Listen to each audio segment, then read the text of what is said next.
Olá, eu sou o Lorival Santana, você está no Earth News Terra e nós estamos com o grande geólogo, doutor em sensoriamento remoto e ciências do solo, Laerte Ferreira, professor do Instituto de Estudos Socioambientais da Universidade Federal de Goiás, criador e pesquisador do Laboratório de Processamento de Imagens e Geoprocessamento, o LAPIG, uma referência nessa área de imagens, de informações sobre o que acontece no solo brasileiro.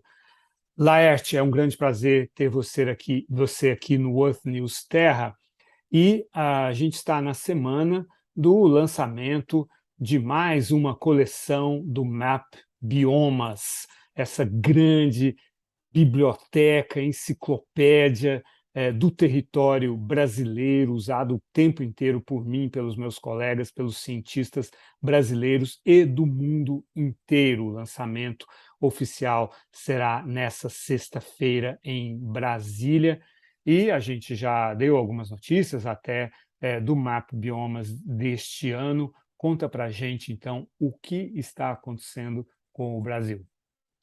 Bom, Lorival, em primeiro lugar, muito obrigado pelo convite, pela oportunidade, pelas palavras generosas na apresentação. Para mim é uma satisfação, na verdade, nós, professores universitários, pesquisadores, nós gostamos de falar sobre o nosso trabalho, né? Na verdade, todos nós, profissionais, gostamos de falar do nosso trabalho. No meu caso, o meu trabalho é uma paixão também.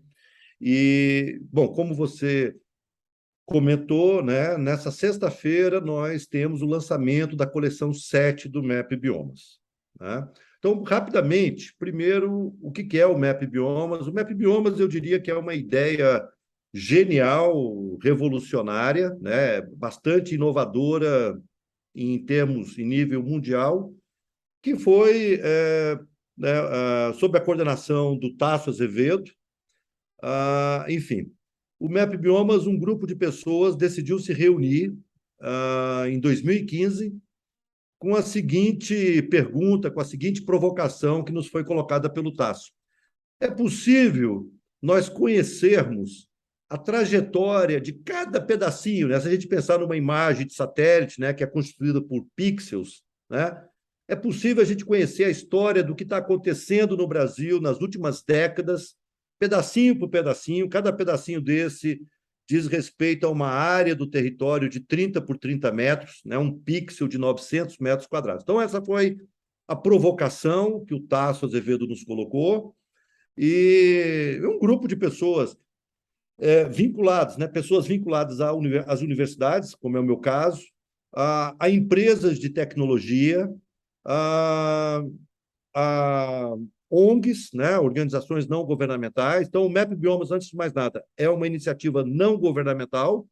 Então, esse grupo de pessoas, nós somos mais de 100 pessoas, decidiu se reunir, formar uma rede. Então, o MAP Biomas é uma rede colaborativa em que as pessoas literalmente colaboram uma com as outras, né? Então, por exemplo, no caso do LAPIG, da Universidade Federal de Goiás, nós somos responsáveis, no âmbito do MAP Biomas, pelo mapeamento das pastagens para todo o território nacional, né? Então, todo ano, nós adicionamos à nossa coleção de mapas um mapa do ano anterior. Então, agora, na coleção 7, nós vamos adicionar 2021, né? O ano 2021.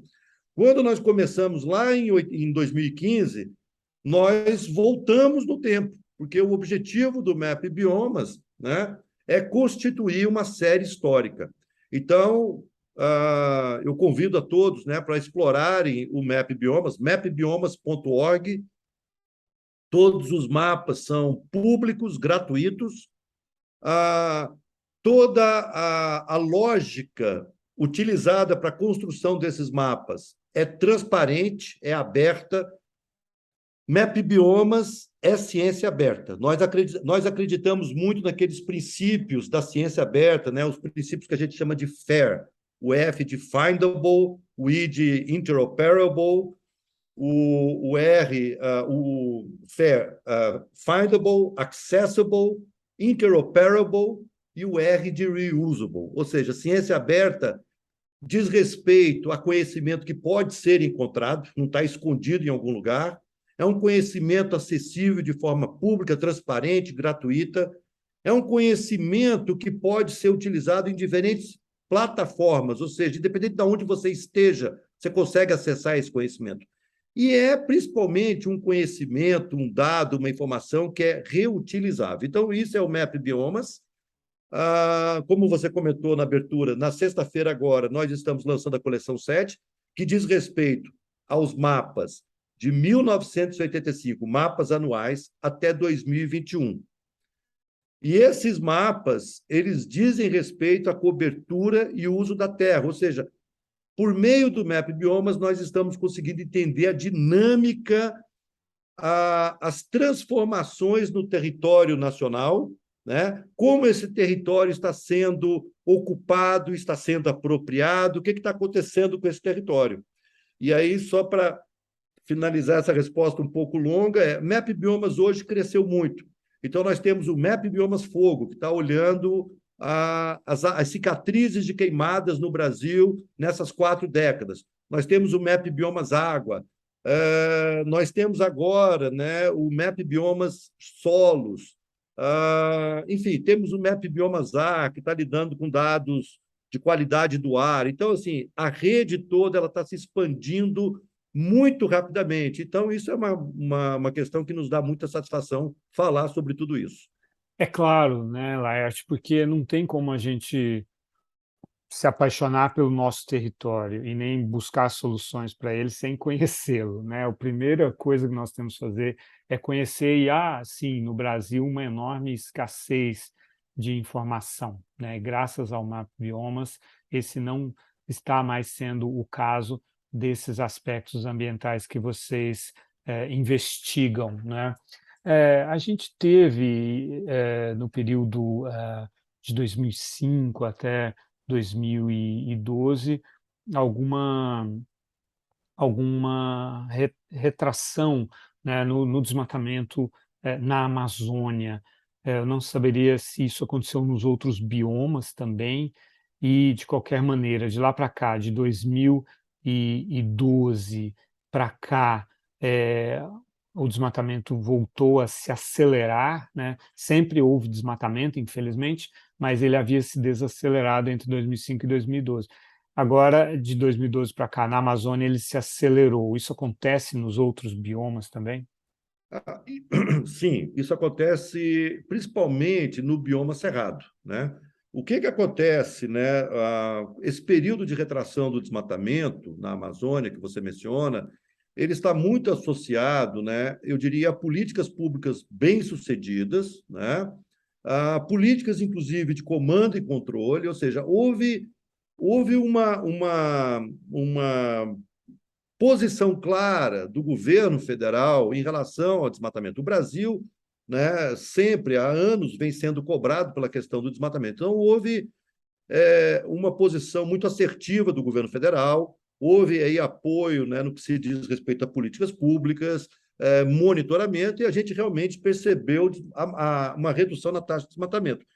E principalmente a partir de 2008, quando foi implementada uma política, né, chamada moratória da soja. Então, basicamente, a pressão internacional, né, que hoje, cada vez mais, presta atenção à origem do que consome, né, a pressão internacional começou a embargar, por exemplo, a compra de commodities agrícolas, grãos principalmente, mas também carne, provenientes de áreas recém-desmatadas, tá? Desmatadas após 2008. Então, isso teve um papel muito fundamental na redução do desmatamento. Agora, o que acontece é que, no Brasil, nós temos, por assim dizer, 2 grandes fronteiras, 2 grandes regiões de fronteira agrícolas, né?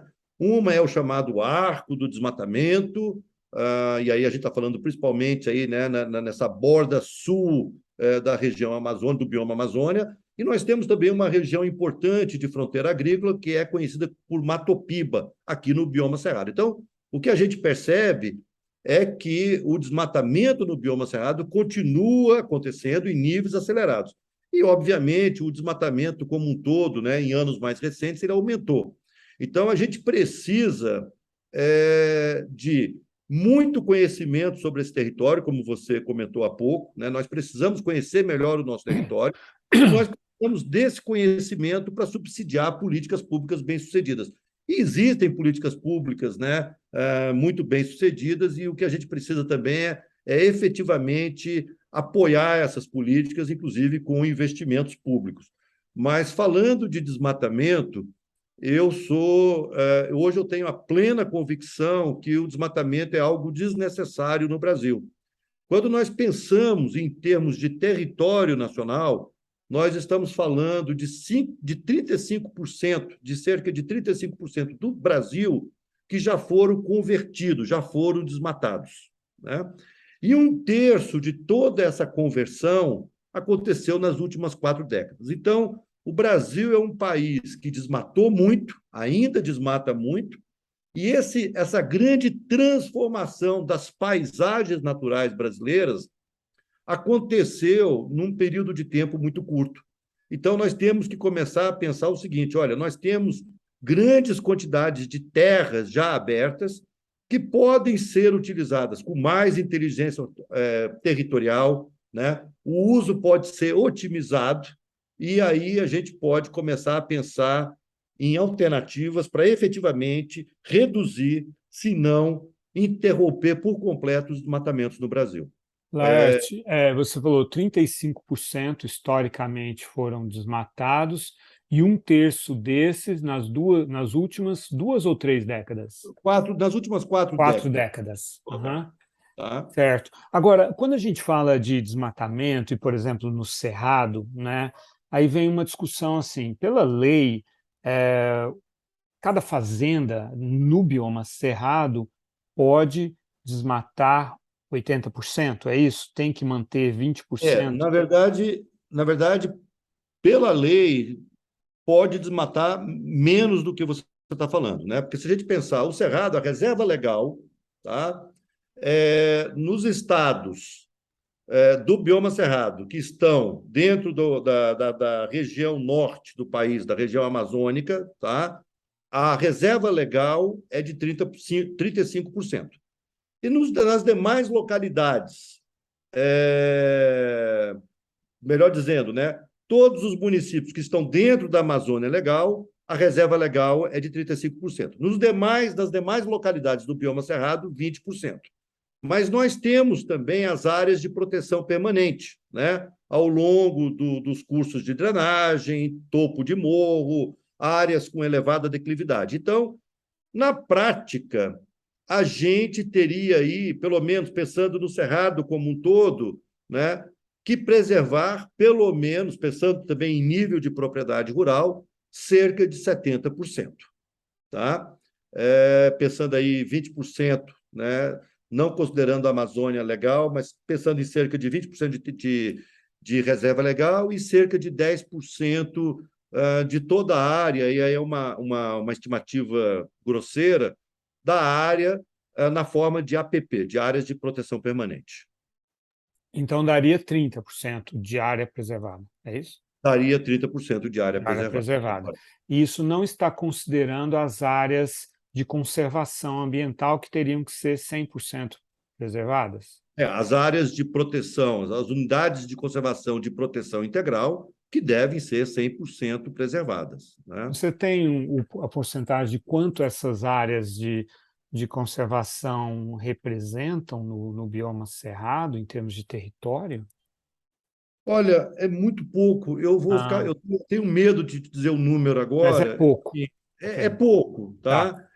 A maior parte das unidades de conservação no Brasil estão no bioma Amazônia, tá? Uhum. Nós estamos falando certamente algo em torno de 2%, mas eu fico sempre preocupado com Sei. números, Não, mas é muito tranquilo. pouco, é muito aquém, tá, do que a gente precisa em termos de conservação. Há algumas estimativas que dizem que nós deveríamos, né, ter, na forma de unidades de proteção integral, cerca de 10% do território. Nós não temos de jeito nenhum esse número para o Cerrado. Novamente, nós estamos falando aí em um quinto disso. Agora, o que acontece é que no Cerrado nós temos, além das áreas de proteção integral, nós temos aquelas áreas de uso sustentável e nós temos aquelas áreas consideradas de elevada, áreas de prioridade, né, para a conservação da biodiversidade. Então, áreas consideradas de elevada prioridade para a conservação da biodiversidade. E o que a gente percebe, né, tem constatado, é que nós temos nessas áreas de elevada importância quanto à conservação da biodiversidade, o desmatamento ele continua ocorrendo. Então, novamente, nós temos aí, de um lado, né, uma política de comando e controle no que diz respeito a coibir o desmatamento, que foi muito enfraquecida, principalmente nos anos recentes, né? Nós temos, eventualmente, né, falta de políticas públicas mais assertivas na questão de preservação das áreas remanescentes, né, remanescentes de vegetação natural, e nós temos, muitas vezes, até mesmo a questão cultural, cultural no sentido de por que desmatar? Será que eu posso desmatar? Nós temos uma competição, por exemplo, com o próprio mercado financeiro, né? Eu recuperar áreas já abertas, eventualmente o investimento demandado é maior do que o rendimento que eu tenho aplicando um capital no mercado financeiro. Então, na verdade, o que a gente percebe é que há uma série de fatores que fazem com que o desmatamento ainda seja algo vantajoso. Mas a gente também percebe que o custo de oportunidade das terras está aumentando. Ou seja, ocupar de uma forma inadequada uma área está se tornando cada vez menos atrativo, cada vez mais caro, né, do ponto de vista do que eu posso lucrar com aquela terra. Então, eu diria que há também um movimento, se há um conjunto de fatores que corrobora a manutenção do desmatamento, há também uma série de fatores que estão indo na direção oposta, fazendo com que haja cada vez mais questionamentos e mesmo redução do desmatamento.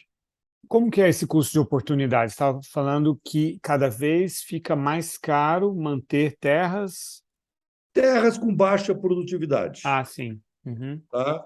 Então, por exemplo, se a gente pensar, né, agora nesse número que eu coloquei recentemente, que eu te dei agora há pouco, né, se a gente pensar nos 35% do território nacional que já foram convertidos, né, desde lá, se a gente pudesse colocar um marco temporal, desde do descobrimento, em algum momento, a gente estima que cerca de 90% de tudo que foi desmatado no Brasil foi, em algum momento, pastagem. Então, a pastagem continua ainda sendo, né, a ocupação primeira, principal, de áreas recém-desmatadas. E, durante anos, ocupar uma área com pastagem era algo que demandava poucos recursos, né, e era uma maneira, né, de se tomar posse da terra. Hoje, essa ocupação de áreas abertas, com pastagens pouco produtivas, né, com baixa lotação de rebanho, pastagens altamente degradadas, está se tornando cada vez menos interessante, né, pensando aí nesse custo de oportunidade. As áreas de pastagens no Brasil, né, se a gente pensar nessa ocupação do Brasil que vai avançando em relação à região norte, a gente percebe que áreas de pastagens, né, em regiões mais ao sul estão progressivamente sendo transformadas em outros usos, por exemplo, plantação de cana, soja, ou mesmo integração lavoura-pecuária, integração lavoura-pecuária-floresta, né? E a pastagem, então, ela vai se deslocando para o norte do país. Esse é um movimento que a gente observa, principalmente olhando essa série histórica do MAP Biomas.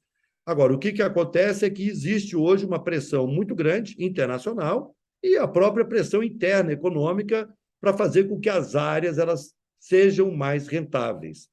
Uma área ocupada de uma forma rentável, ela tende a ser ocupada de uma forma mais adequada. Então, eu diria que existe aí uma tendência da gente começar a perceber que usar de forma mais inteligente o território já aberto significa mais ganhos econômicos, ganhos de produtividade e ganhos ambientais. Então, eu diria que, se nós tivermos lideranças políticas no país que consigam compreender esse momento do país no século XXI, o momento do mundo, o Brasil tem tudo para se tornar novamente uma referência ambiental e também uma referência na produção de alimentos. Certo. Como que seria, então, essa ocupação mais adequada do ponto de vista ambiental e que é também mais produtiva e mais rentável? Tá. Eu vou falar um pouquinho das pastagens, que novamente, nós aqui no LAPIG, nós mapeamos pastagens. E nós estamos, ao longo dos anos, desde 2008, nós começamos a mapear as pastagens no Brasil. Estamos aprendendo a fazer isso. Tá? Eu diria que hoje nós conseguimos, nós utilizamos imagens de satélite, né? É importante também ressaltar que todo o trabalho de mapeamento do MAP Biomas é fortemente, né, essencialmente baseado em dados satelitários. Então, nós mapeamos as pastagens brasileiras com base em imagens de satélite. Analisamos milhares de imagens, processamos, utilizamos recursos de inteligência artificial para analisar essas imagens. Então, se nós pensarmos, por exemplo, nós temos cerca de 160 milhões de hectares de pastagens plantadas, cultivadas no Brasil. Tá? Uma parte significativa dessas pastagens, tá? E aí os números eles são ainda falta uma precisão a esses números, mas nós podemos certamente falar que pelo menos 50% dessas pastagens, né? Se a gente pensar nos números que nós temos no Atlas das pastagens, nós estamos falando em torno de 52% das pastagens brasileiras apresentam algum grau de degradação. Se a pastagem é degradada, significa que ela tem um potencial produtivo, né, menor, prejudicado. Né? E nós temos um percentual desta área de pastagem degradada, nós temos aí um percentual que, eu diria, talvez 30% de toda a área de pastagem degradada, com indícios de degradação severa, ou seja, eu tenho comprometimento de níveis de carbono no solo, etc. Então, eu tenho uma pastagem degradada, uma parte importante das áreas de pastagem no Brasil estão degradadas. E essas pastagens degradadas, elas são pouco produtivas. Elas têm uma capacidade de lotação bovina, por exemplo, prejudicada. E é por isso que a lotação bovina média no Brasil é de cerca de 1,1 cabeça por hectare, cabeça animal, né, unidade animal, melhor dizendo, aí 1,2 por hectare. Então, nós temos uma baixa produtividade. Nós poderíamos ocupar, né, e aí eu vou dar alguns números do bioma cerrado, que a gente tem alguns números um pouco mais refinados para o cerrado. Nós estimamos que cerca de 22% de toda a área de pastagem do bioma cerrado, tá? E o bioma cerrado é ali, junto com a Amazônia, as principais áreas de pastagem. Boa parte do pasto no Brasil se localiza nos biomas Amazônia e Cerrado. Dos cerca de 48 a 50 milhões de hectares de pastagens no bioma Cerrado, cerca de 22% tem uma alta aptidão agrícola para soja. Ou seja, poderia estar sendo ocupada com soja. Tá? E desta área que tem um elevado potencial agrícola para soja, cerca de 70% apresenta indícios de degradação. Então, tentando resumir um pouco tudo isso. Eu tenho pastagens no Brasil com alto potencial para expansão de grãos. Eu não precisaria desmatar, poderia usar áreas de pastagens para produção de grãos. Parte dessa área que tem potencial para produção de grãos, parte dessa área de pastagem, está atualmente comprometida com degradação. Então, eu poderia estar recuperando áreas degradadas, evitando novos desmatamentos, né? E, bom, o que eu faço com o rebanho que, mesmo em baixas taxas de lotação, ocupa essas áreas de pastagens que seriam transformadas em soja, cana, enfim. Bom, eu poderia aumentar a lotação bovina. Nós temos, né, a lotação bovina média no Brasil é muito aquém do potencial, né, de capacidade de suporte das nossas pastagens. É claro que eu estou falando de pastagens bem manejadas. Então, existem algumas estratégias que podem fazer com que nós economizemos terra, é o que se chama aí de efeito poupa-terra, ou seja, eu não preciso desmatar para expandir a soja, eu posso usar áreas já abertas de pastagens. Ao mesmo tempo, eu aumento a lotação bovina, eu intensifico a lotação bovina em áreas de pastagens melhoradas, melhor manejadas, né?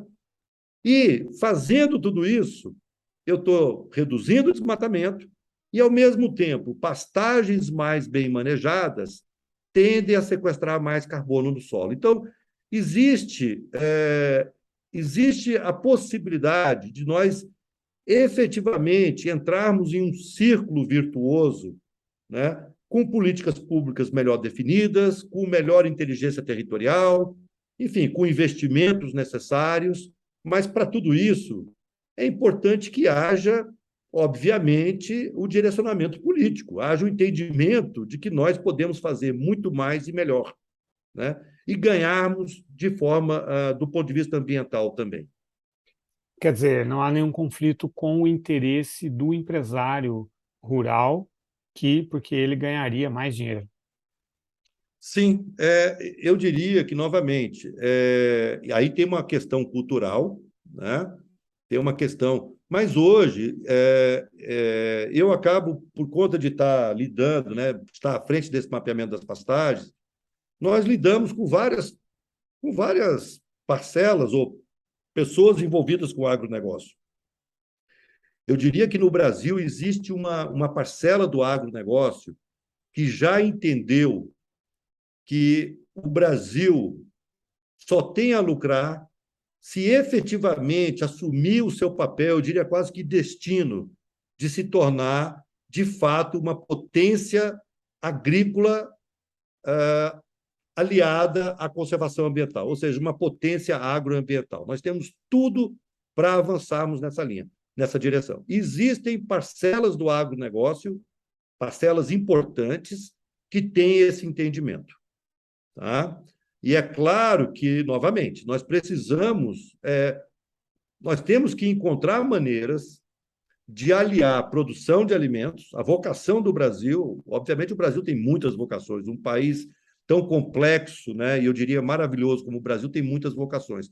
Mas, certamente, uma das grandes vocações do Brasil é de ser, né, um protagonista quanto à produção global de alimentos. Nós estamos falando aí de segurança alimentar. Agora, essa produção de alimentos, ela só vai ser sustentável, tá? E aí eu digo economicamente, se nós tivermos um olhar para a questão ambiental. Porque a questão ambiental não é só quando a gente fala, né? Às vezes pode parecer abstrato ou mesmo pouca coisa. Vamos reduzir o desmatamento. Não, na verdade é o seguinte: na taxa de desmatamento que nós temos no Brasil ainda em dias atuais, nós estamos comprometendo a quantidade de chuvas, a distribuição de chuvas. Existem várias áreas no Brasil, por exemplo, no Paraná, em que a segunda safra do milho está sendo comprometida. Nós temos riscos, né? Inclusive, nós estamos enfrentando cada vez mais riscos de quebras de safra. Por exemplo, na região do Mato Piba ou no próprio Mato Grosso, quebra de safra de algodão. Então, hoje, nós estamos falando de emergências climáticas, e se nós não tivermos, né, em perspectiva, né, que cuidar do meio ambiente é cuidar da produção agrícola, né, nós vamos enfrentar sérios problemas em muito pouco tempo. Então, agora, não cuidar certamente vai implicar em perdas severas, né? Então, Esse é um alerta e uma conclusão claríssima, né? Cuidar do meio ambiente é cuidar da nossa agricultura. E não cuidar do meio ambiente vai implicar em perdas severas para todo mundo, inclusive para os empresários do meio agropecuário. Esse é o Laerte Ferreira, que está aqui com a gente esta semana no Earth News Terra. A gente encerra o primeiro episódio. A gente volta na terça-feira. Até lá, Laerte. Obrigado, Lorival. Até terça.